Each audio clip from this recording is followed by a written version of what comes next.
For my project, my analyzation of Fresa y Chocolate, my character that I'm going to focus on is going to be David. I wanted to use him as a character that I essentially relate to or connect to because, like David, most people in the world, in their own societies, in their own cultures, like to conform sometimes, or maybe alter their beliefs a little bit or change the way that they think to better fit a society so that they're accepted, they're wanted, and they're welcome. So in the movie, I think a big portion of David's character is trying to have that self worth and acceptance in the socialist society in Cuba. And one thing that I think that he does is really, really, really work hard to block whatever feelings he has in a platonic relationship, in a friendship with Diego, because although he loves him as a friend and appreciates him and they have a bond, he essentially knows that it's wrong according to society's standards.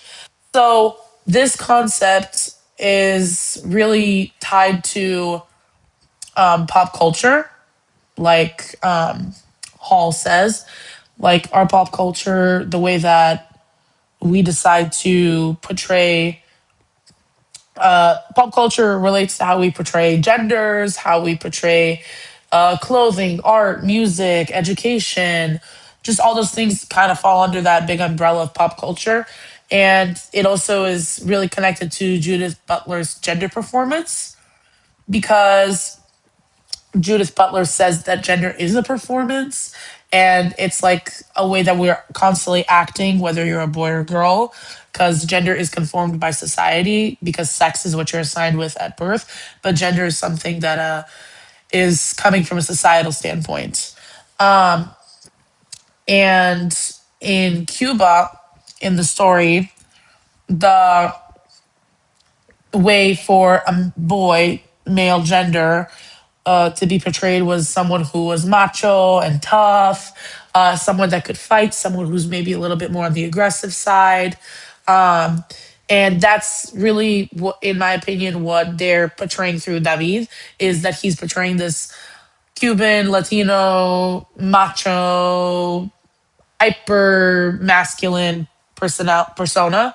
And whenever Diego comes into the picture, he's kind of not really following these rules or fitting into every stereotype that is the societal gender performance in Cuba in the story. So it kind of comes as to a shock to David, but then he learns to accept it and see that people might not be all the same, and he really starts to become Diego's friend and gains true understanding for friendship and differences that people may have, which are okay. One thing is that Diego represents a popular culture in the story that is very different. It's colorful, it's free, it's expressive, whereas socialist Cuba is strict. They have rules. People are all the same. They don't like things that are different. They're afraid of differences.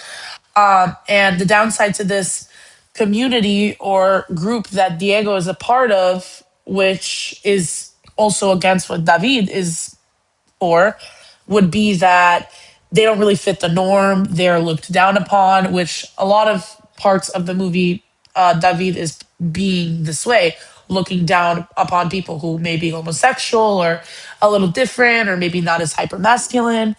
But in the end, David really comes to grow as an individual and see that these differences are what makes us human. And that even if you are super different in a society where it might not be accepted or celebrated, you can still find relationships and true understanding in one another.